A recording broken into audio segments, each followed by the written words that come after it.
Hello, everyone, and welcome to this installment of Black Film Fridays, where we'll be taking a look at writer-director Sam Levinson's 2018 film, Assassination Nation. 2018 was a big year for horror, or what I like to call horror-adjacent movies, including Hereditary, A Quiet Place, and The First Purge. Like those films, Assassination Nation is animated by a sense of impending cataclysm and the need for radical change. Set in modern day Salem, Massachusetts, which is, of course, the site of the infamous 1692 witch trials, the film focuses on Lily Colson, played by Odessa Young, and her three girlfriends as a massive data hack leaks all of the town's private emails, texts, and search histories for everyone to see. Chaos predictably ensues when the girls are, like the witches of Salem, falsely accused of the breach, and the townsfolk, particularly the men, look to punish them for bringing everyone's collective sins into the light.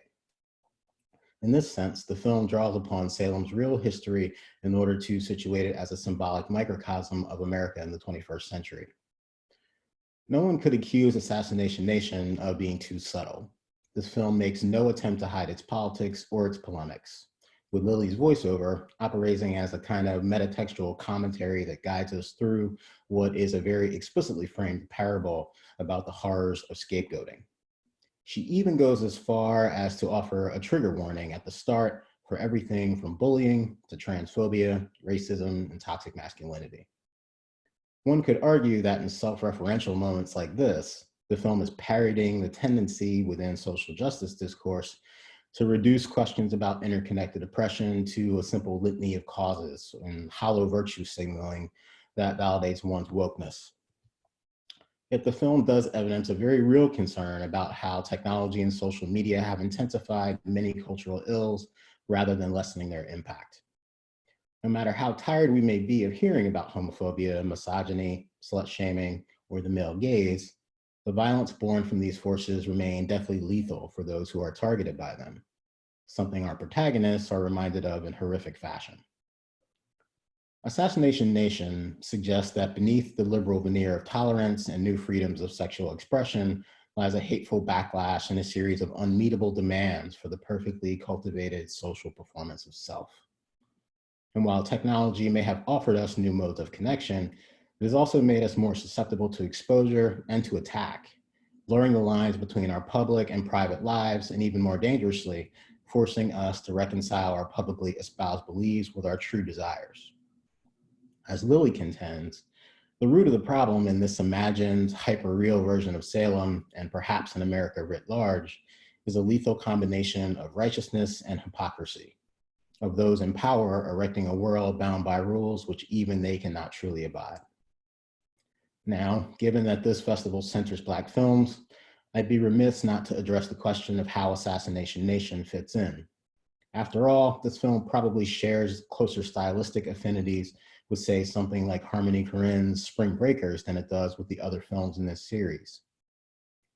But to answer this question is really to take on a much broader one about just what the Black in Black film actually means. We could define it strictly as those films with Black creative talent and central positions behind the camera, such as directors, screenwriters, and producers.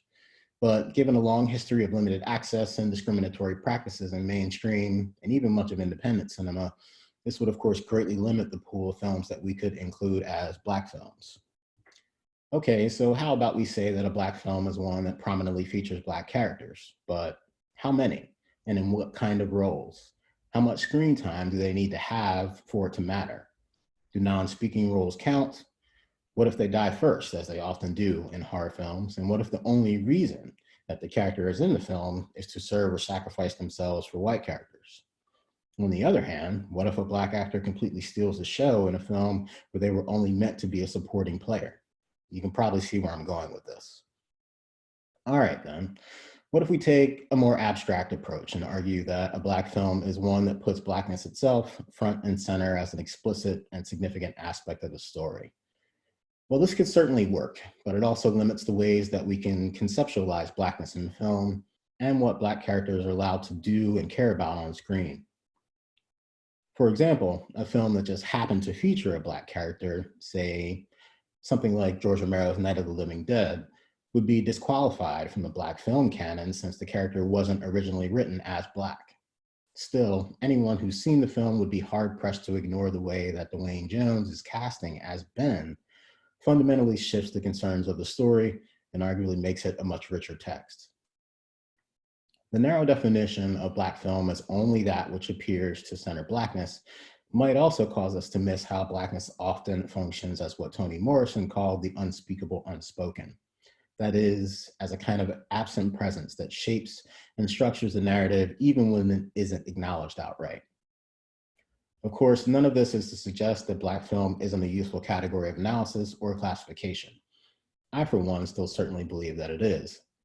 But as someone whose research examines the intersection of race and horror, I find that we gain just as much by asking when, where, and how racial codes manifest in a film, regardless of how we might categorize it. So as you watch Assassination Nation, I'd encourage you to pay careful attention, not only to when Black characters appear on screen, but to how the film represents those characters within the broader narrative. In what ways does Blackness potentially function as a kind of unspoken structuring device, especially given this story's interest in themes like unjust persecution, witch hunts, lynch mob mentality, and the theft of privacy? How does this film imagine the future? And is Blackness a part of that future? Finally, I would argue that one of the coolest things about Halloween is that it's a rare time of year when everything that normally gets repressed, suppressed, or oppressed comes out from behind the shadows and into the open.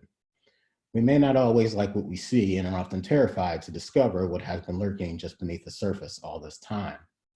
Assassination Nation imagines a familiar version of a world we recognize, only turned upside down. And this film is very much about what happens when all the things that a small American town has been keeping secret do come to the surface and must be reckoned with. I hope you all enjoy Assassination Nation.